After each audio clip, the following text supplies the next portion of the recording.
MHSRB results update. నిరీక్షణ ఉద్యోగుల జాతర. వైద్య ఆరోగ్య శాఖలో త్వరలో 6,175 పోస్టుల భర్తీ.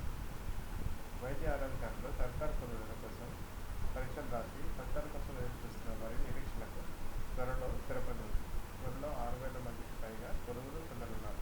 గత ఏడాది నవంబర్, డిసెంబర్ మాసాల్లో వైద్య ఆరోగ్య శాఖల్లోని నర్సులు, ఫార్మసిస్టులు, ఏఎన్ఎంలు, ల్యాబ్ టెక్నీషియన్లు తదితర పోస్టుల భర్తీకి పరీక్షలు జరిగాయి. వాటి ఫలితాలు వరుసగా ఈ నెలలో వెలువడనున్నాయి. మొత్తంగా వైద్య ఆరోగ్య శాఖలో 6,175 పోస్టుల పరీక్షలు నిర్వహించారు. రాష్ట్ర వ్యాప్తంగా 2,322 నర్సుల పోస్టుల భర్తీకి పరీక్ష జరిగింది. ఫలితాలను మే 5న విడుదల చేయనున్నట్టు తెలిపారు.